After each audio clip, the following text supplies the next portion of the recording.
Good morning, everyone. Welcome to another edition of Inquisition Update. My name's Tom Fress, and I'll be your host for the next hour. Thanks for tuning in, everyone, and we'll get right to business this morning with the continuing of our reading and discussion of John Dowling's book entitled The History of Romanism. We're talking about those things of the Roman Catholic Church that were taken directly from paganism. That is, facing the east during the worship services, and holy smoke, incense around the altars and in the churches. And now we're talking about so-called holy water. Holy smoke and holy water.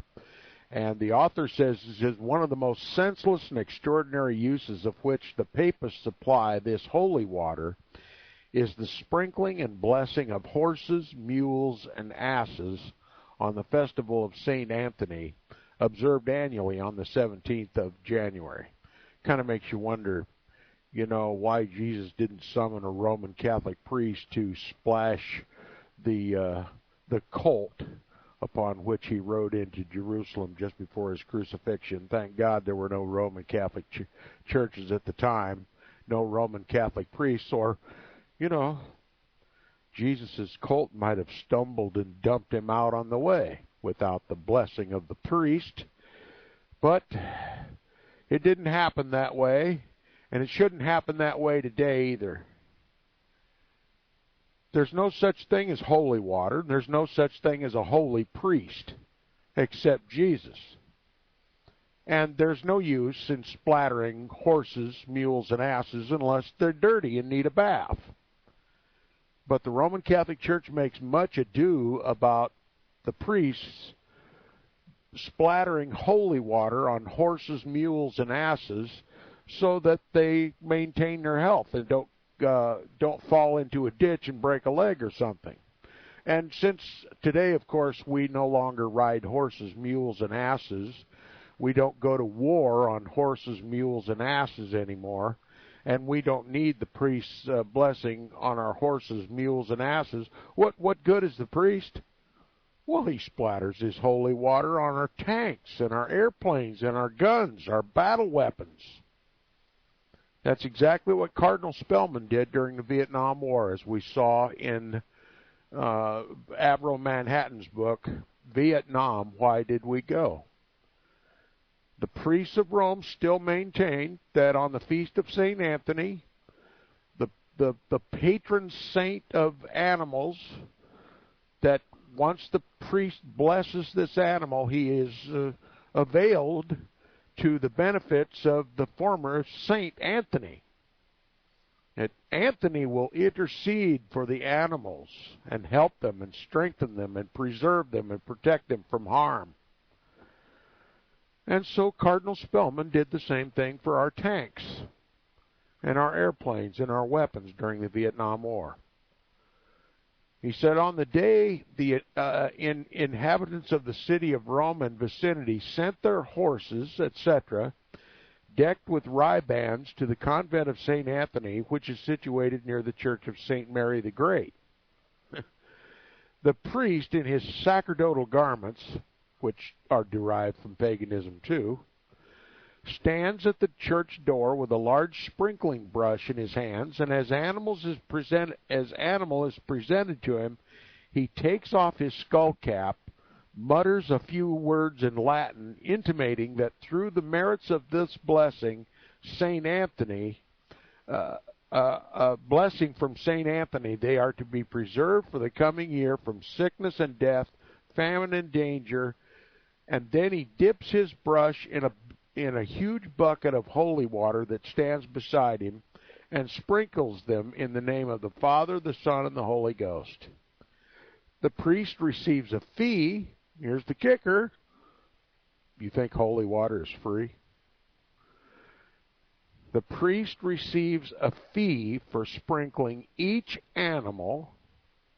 And Dr. Middleton remarks that amongst the rest, he had his own horses blessed at the expense of about 18 pence, quote, as well to satisfy his own curiosity as to humor the coachman, who was persuaded, as the common people generally are, that some mischance would befall them within a year if they lacked the benefit of this benediction, unquote.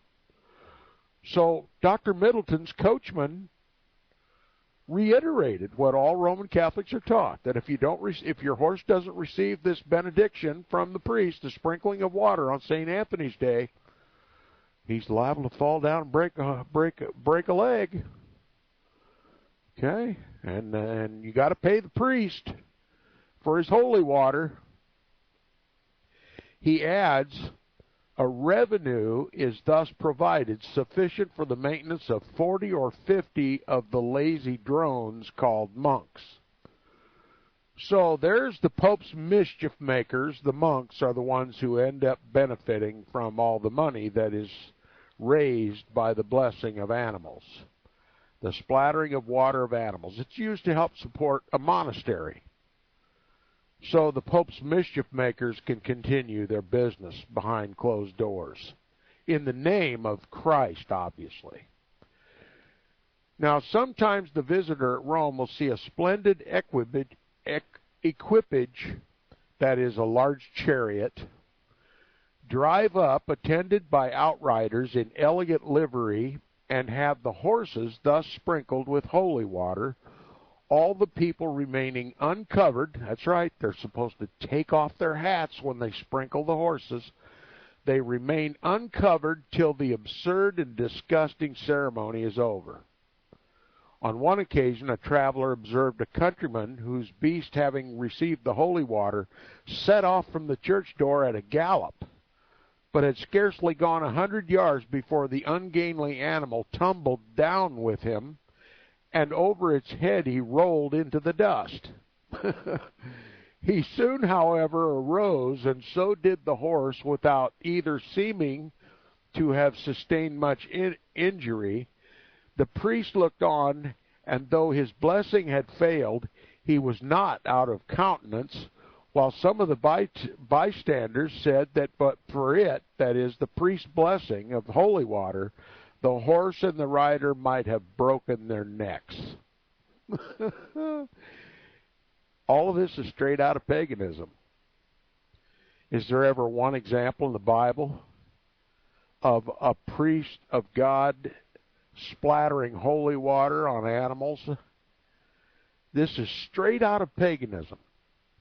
This has absolutely nothing to do with Jesus Christ, the gospel, or any such thing. And yet, it's expected of the Roman Catholic Church, which is still regarded in the world as a Christian church. By Protestants today, even. He said a recent writer, formerly a Romish priest, who therefore knows whereof he affirms, writes as follows in relation to this ceremony, quote, "If I could lead my readers on the 17th of January to the Church of St. Antoine," that's Antony, in Rome, "I'm convinced that they would not know whether they should laugh at the ridiculous religious performances or weep over the heathenish practices of the Church of Rome. He would see a priest in his sacerdotal garments with a stole over his neck, a brush in his right hand, and sprinkling the mules and asses and horses with holy water, and praying for them and with them, and blessing them in order to be preserved the whole year from sickness and death, famine and danger, for the sake and the merits of the holy Anthony." All this is a grotesque scene, so grotesque that no American can have any idea of it, and heathen priests would never have thought of it.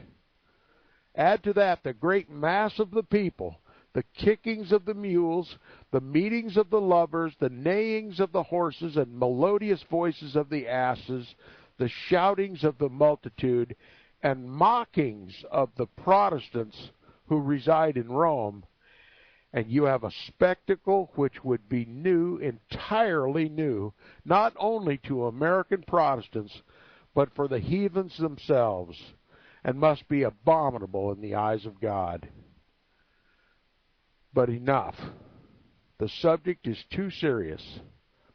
It's a religious exercise practiced by the priests of Rome in the so-called metropolis of the Christian world, sanctioned by the self-styled infallible head of the Church of Rome. All we can say is, Ichabod, thy glory is departed. I would say there was never any glory in the Roman Catholic Church to depart from. Now, the priests of heathen Rome would be ashamed of such a religious display in the 19th century. That's right. Rome exceeds the idolatry, the paganism of ancient Rome. The Roman Catholic Church has adopted and made it her own the ancient pagan rites of paganism. And they dare to call it Christianity. And the whole world dares to believe it's Christianity. Now, we're going to deal with another subject, the burning of wax candles in the daytime. Okay? The author's making a caveat here. It's appropriate to light a candle in the evening and nighttime when you can't see. But the Roman Catholic Church, again, taking their example, not from the Bible, but directly from paganism, the custom of burning wax candles in the daytime. No sooner is a man advanced a little forward in their churches and begins to look about him, but he will find his eyes and attention attracted by the number of lamps and wax candles which are kept constantly burning before the shrines and the images of their saints. In the great churches of Italy, says Montbillon, and now rather, Montbillon, if I'm not mistaken, is a Roman Catholic Church historian. He says, in the great churches of Italy, says Montbillon, they hang up lamps at every altar, a sight which not only surprises a stranger by the novelty of it, but will furnish him with another proof of the example of the conformity of the Romish Church with pagan worship, by recalling to his memory many passages of the heathen writers where their perpetual lamps and candles are described as continually burning before the altars and statues of their deity. And then it gives a quote in Latin from one of these ancient pagan works. He says, Herodotus tells us of the Egyptians who first introduced the use of lamps into their temples, that they had a famous yearly festival called from the principal ceremony of it, and the lighting up of candles. But there is scarcely a single festival at Rome which might not for the same reason be called by the same name. The primitive custom, the primitive writers frequently expose the folly and absurdity of this heathenish custom. Here's what they say, quote, they light up candles to God, says Lactantius, as if he lived in the dark. And do they not deserve to pass for madmen who offer lamps to the author and the giver of light? Unquote. In the collections of old inscriptions, we may find instances of presents and donations from private persons, of lamps and candlesticks to the temples and the altars of their gods.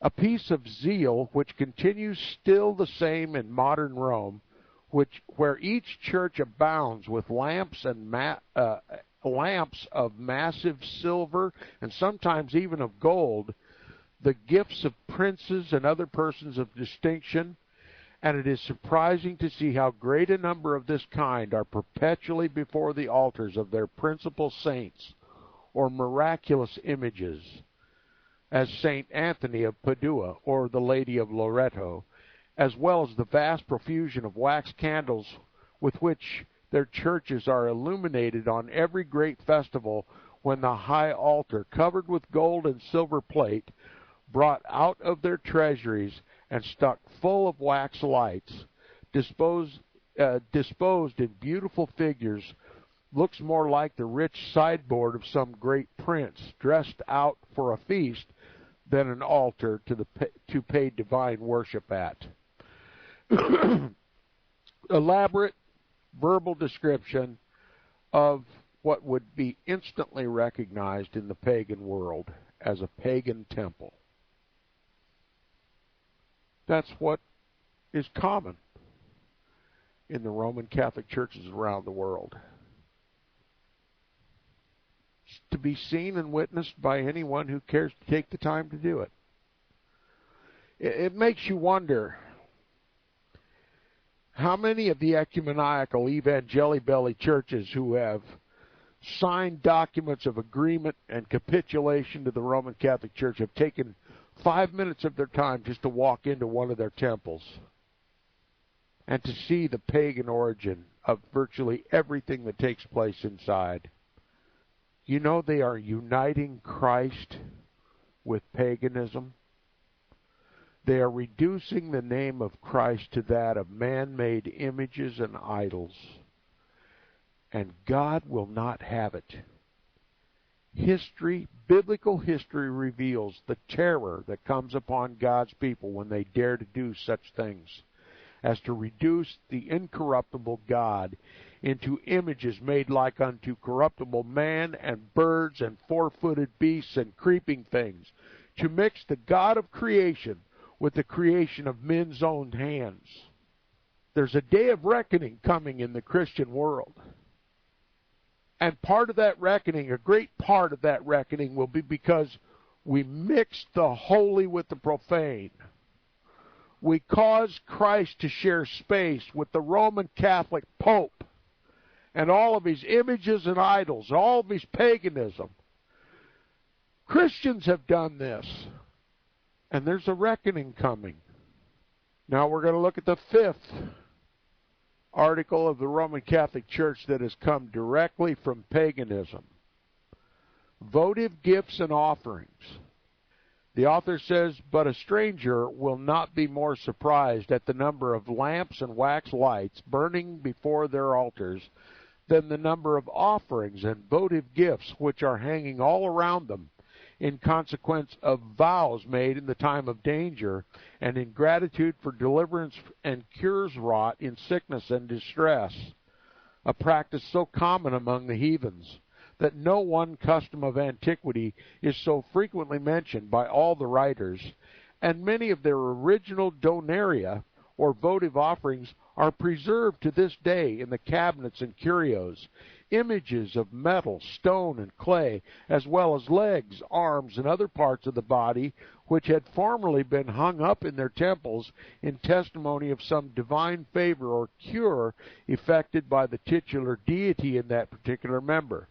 A votive offering is being described here where someone would beseech a heathen god for some miracle, a healing, and then to honor that god, that person which received the healing or was cured of an illness would offer his pagan god a votive or a free will offering.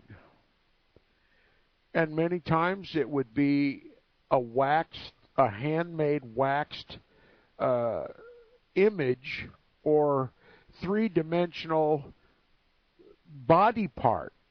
Say if someone had a broken arm and they prayed to a pagan deity for some miraculous healing, that once nature took its course and the bone healed, they would fashion by the works of their own hands out of wax or out of wood or metal a three-dimensional likeness of the hand that was broken, of the wrist that was broken, and stack it up. Take it to the temple and stack it up with all the other votive offerings as a way to thank their pagan gods. This also takes place in the Roman Catholic Church. He said, but the most common of all offerings were pictures representing the history of the miraculous cure or the deliverance vouchsafed upon the vow of the donor. Quote, now Goddess, help, For thou canst help bestow, as all these pictures round thy altars show. Okay, that's a quote right out of paganism, from pagan works, out of the ancient pagan countries of the world. This is how they venerated their gods and goddesses. Votive offerings would be offered to these pagan deities in the forms of statues or images, and they would be stacked up inside their ancient pagan temples as a testimony to the effectiveness of this ancient pagan god or goddess to heal wounds. The same is done in the Roman Catholic Church.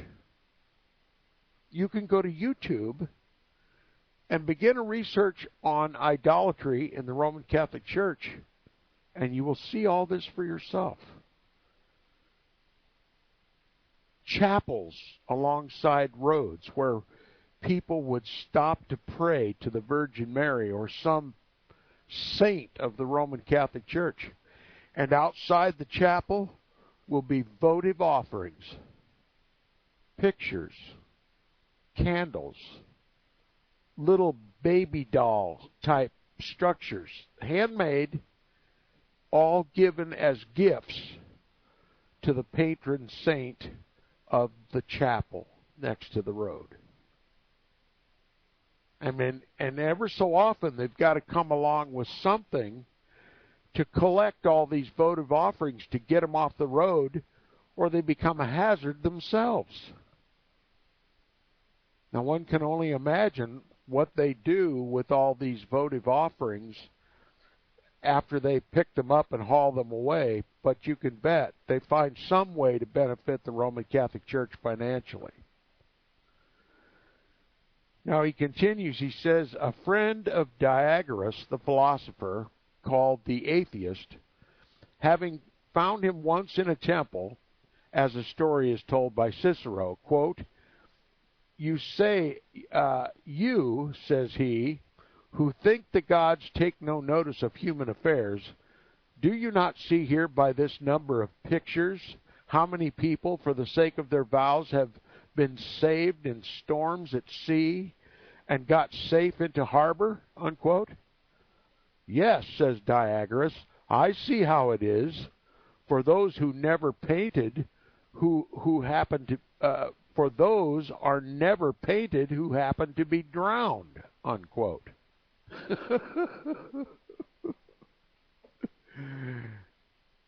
So using as an example all the pictures, all the hand-painted images of all the miracles done by these pagan deities, set up all around as testimony to the benefits of this pagan deity, and here an atheist, wiser than the Christians in the Roman Catholic Church, says, ah, yes, but those who drown can't paint and make votive offerings.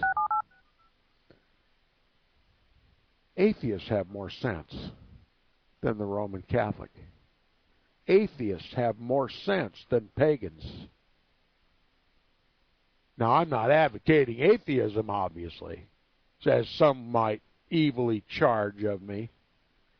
But look what example this shows, that even an atheist has more sense than the pagans of the Roman Catholic Church. He says the temples of Aesculapius, who were more especially rich in those offerings, speaking of votive offerings, which Livy says were the price to pay for the cures he had wrought for the sick, where they used always to hang up and expose to the common view in tables of brass and marble a catalog of all the miraculous cures which he had performed for his votaries. A remarkable fragment of one of these tables is still remaining in public in Grüttner's collection, having been found in the ruins of a temple of that god in the Isle of the in the island of the Tiber at Rome, upon which the learned Roman Catholic writer Montfaucon makes his reflection, quote, that in it are either seen the wiles of the devil to deceive the credulous, or else the tricks of pagan priests suborning men to counterfeit diseases and miraculous cures, unquote. Why is not this as true of popery as paganism? So here we have the Roman Catholic Church historian Montfaucon accusing these pagan oracles, one of which was located on an island in the Tiber River in Rome, no doubt fairly close to the Vatican, where this church historian denounces this pagan temple as either being the wiles of the devil to deceive the credulous, or else a trick of the pagan priest to suborn men to counterfeit diseases and miraculous cures. Isn't this a case of the pot calling the kettle black? That's exactly what the Roman Catholic priests do. They counterfeit diseases and then pronounce miraculous cures for those counterfeit diseases, all in the name of building the power and strength and prestige of the Roman Catholic Church. It's all theater. It's all deceivableness of unrighteousness. This very Roman Catholic Church historian accuses the priests of ancient paganism with the very arts used by the priests and monks of the Roman Catholic Church today. They take their example from paganism. Lock, stock, and barrel, all of it. And yet they dare to try to separate themselves somehow as being God's church, the only true church according to Roman Catholic canon law, the only church outside of which there is no salvation according to Roman Catholic canon law. The same could be said of Roman Catholicism as is said of paganism. It's either the wiles of the devil to deceive the credulous, or else the tricks of pagan priests suborning men to counterfeit diseases and miraculous cures. All deceivableness of unrighteousness. That's what it is. It's in your face. It's positively identifiable. Why? Because God doesn't want any of the souls for which His Son bled and died to be deceived by this great counterfeit Christianity. So God makes it plain on its face that Roman Catholicism, the false Christianity, comes not from God out of heaven, but out of paganism. And it's so obvious as to be God's proclamation, public proclamation, that this is the great falling away, the great Antichrist, the man of sin, the son of perdition, the one about which the Bible warns us all against. It's as if God is blowing the trumpet. Be not deceived. Be not deceived. The Roman Catholic Church is a counterfeit. And I'm making her counterfeit Christianity obvious to all of my saints so that none can be deceived. This is an act of mercy by Almighty God for the saints for whom His Son bled and died. And to think that they teach in the churches today that we don't yet know who the Antichrist is, he's someone yet in the future, is beyond insanity. Beyond insanity. The purpose for reading this book is to prove to you, beyond any doubt whatsoever, what the Roman Catholic Church is in the world, and that it was prophesied to be exactly what it is, the counterfeit church, the synagogue of Satan. and its master and head and leader and infallible mega-god is the Pope, the Antichrist of the Bible. He said, now this piece of superstition had been found of old so beneficial to the priesthood that it could not fail of being taken into the scheme of the Romish worship, where it reigns at this day and in its full height and vigor as in the ages of pagan idolatry, and in so gross a manner as to give scandal and offense even to some of their own communion. Scandal and offense even to some in the Roman Catholic Church who have some wits about them. He says, Polydore Virgil, after having described this practice of the ancients, quote, in the same manner, says he, do we now offer up in our churches little images of wax, and as often as any part of the body is hurt, as the hand or the foot, etc., we presently make a vow to God or one of his saints, to whom upon our recovery we make an offering of that hand or foot in wax, which custom is now come to the extravagance that we do the same for our cattle, which we do for ourselves, and make offerings on account of our oxen, horses, and sheep, where a scrupulous man will question, in this we imitate the religion or the superstition of our ancestors, unquote. What ancestors? You have to ask the question. What ancestors is he talking about? Is he talking about the prophets and the saints and the apostles of Almighty God?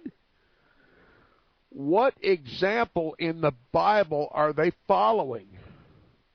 Not one. It's all paganism. The ancestors of the Roman Catholic Church are the pagan priests of the pagan world. He says, as oft as I have had the curiosity to look over those donaria, those votive offerings, hanging around the shrines of their images, and consider the several stories of each, as they are either expressed in painting or related in writing, I have always found them to be mere copies or verbal translations of the originals of heathenism. For the vow is often said to have been divinely inspired or expressly commanded, and the cure and deliverance to have been wrought either by the visible apparition and immediate hand of the titular saint, or by the notice of a dream, or some other miraculous admonition from heaven. Quote, there can be no doubt, say their writers, but that images of our saints often work signal miracles by procuring health to the infirm and appearing to us often in dreams to suggest something of great moment for our service. Unquote. And what is all this but a revival of the old impostures and a repetition of the same old stories of which the ancient inscriptions are full, with no difference than what the pagans ascribe to the imagery, the imaginary help of their deities, the papists as foolishly impute to the favor of their saints.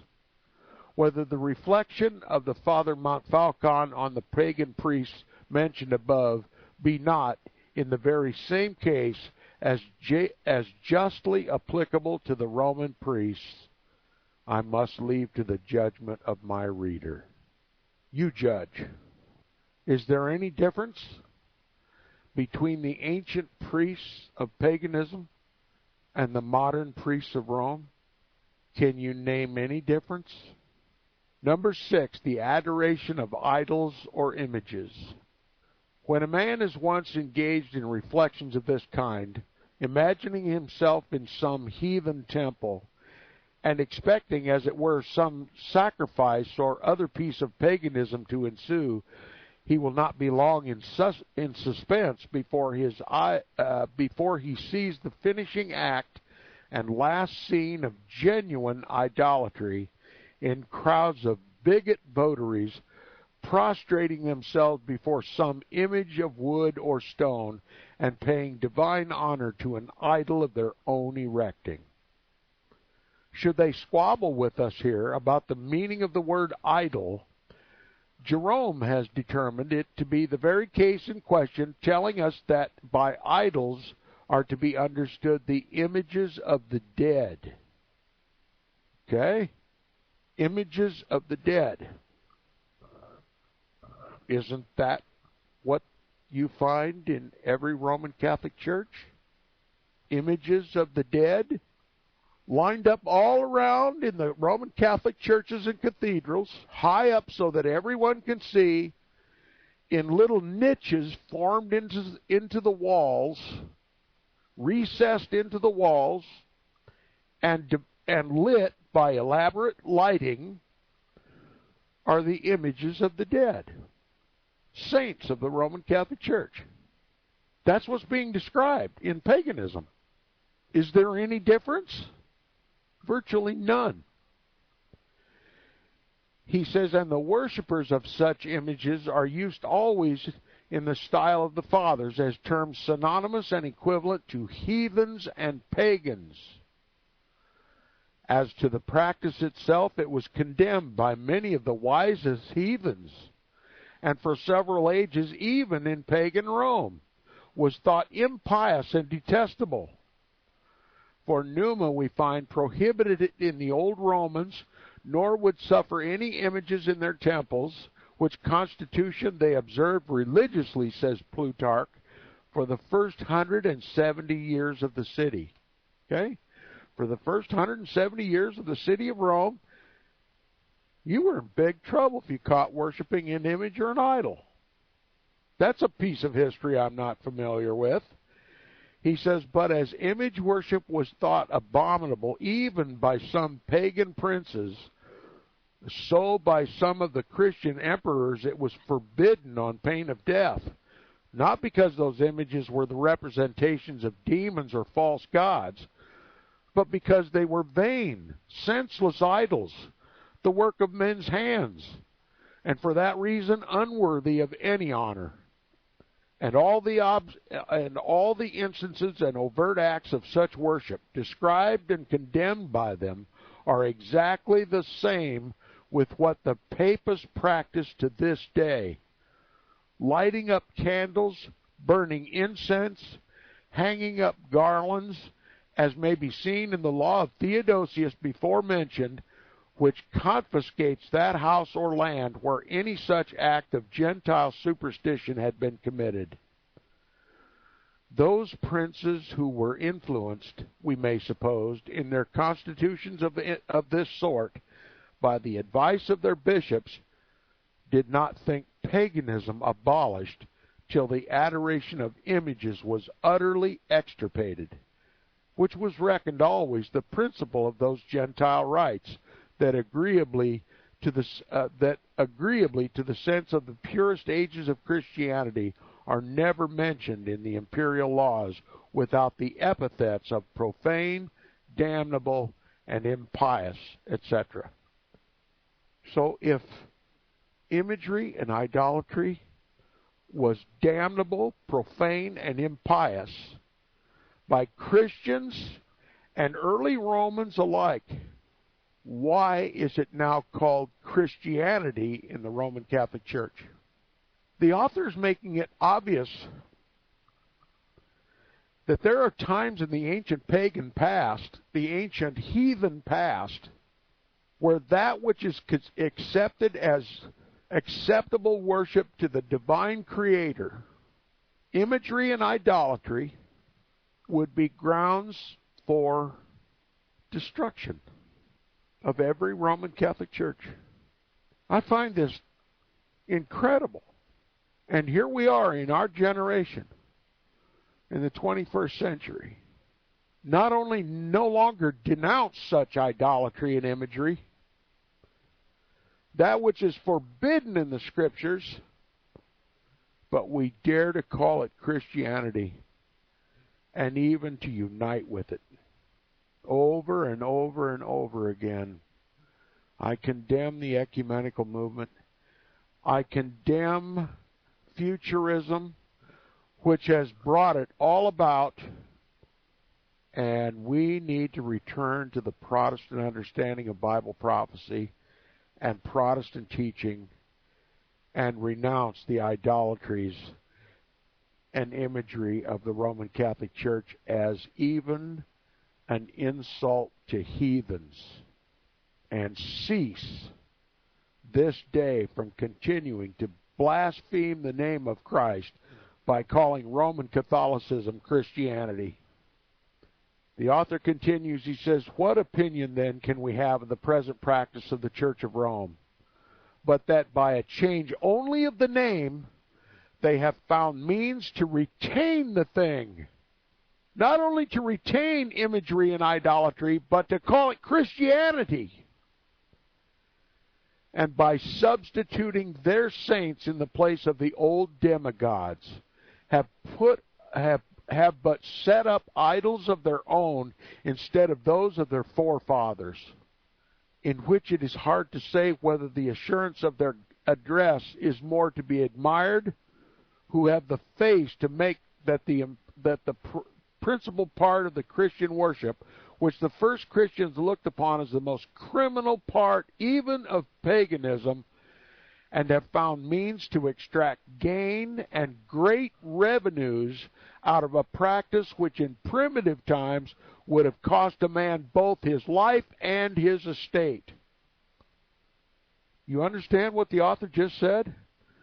The great wealth of the Roman Catholic Church comes from this imagery and idolatry.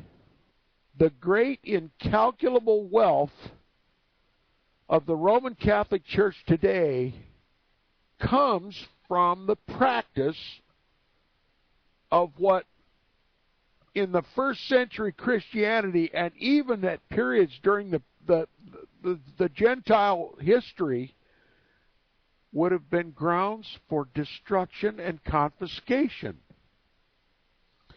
Anyone caught in those times of doing what is done every single day, all day long in the Roman Catholic Church, would be grounds to cost a man's life and his estate. Listen to what he says again.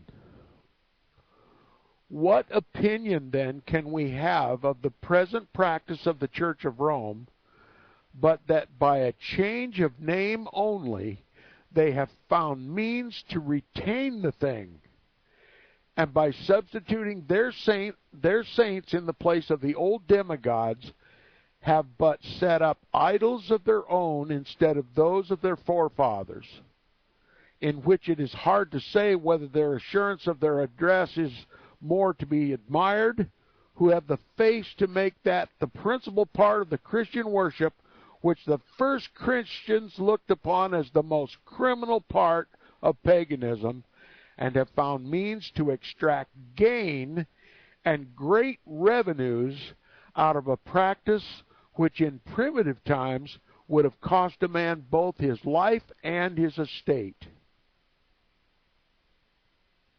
He says, but our notion of the idolatry of modern Rome will be much heightened still and confirmed as oft as we follow them into those temples and to those very altars which were built originally by their heathen ancestors, the old Romans, to the honor of their pagan deities, where we shall hardly see any other alteration than the shrine of some old hero filled by the meaner statue of some modern saint.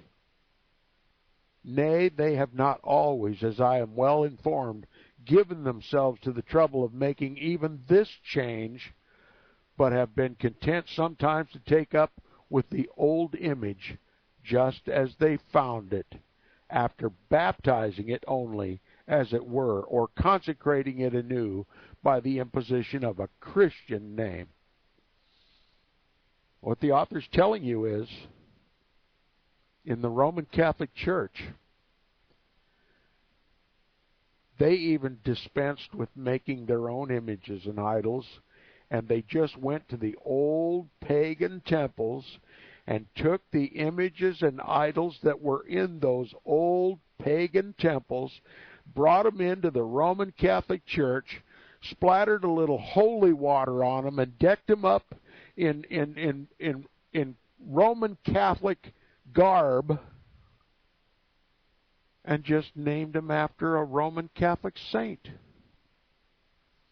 They've even taken the very statues made to the pagan gods of ancient paganism into the Roman Catholic Church and named them after Roman Catholic saints. Now, the immediate thing that comes to mind is an ancient pagan bronze statue made to the god Jupiter that is front and center right in the Vatican. And when you go to visit the Vatican, you go to this statue that was once made originally to honor the pagan god Zeus, or Jupiter, whichever one it is. And he sits high up on the throne so that his feet are about eye level. And as the passers-by go into the Vatican, they kiss the toe, the slippered toe of this ancient pagan deity, which is now dedicated to the Apostle Peter by the Roman Catholic Church. And we dare to call it Christianity? Let alone ecumenically reunite with her? The Bible calls her Mystery Babylon the Great. And she has daughters. Who are they?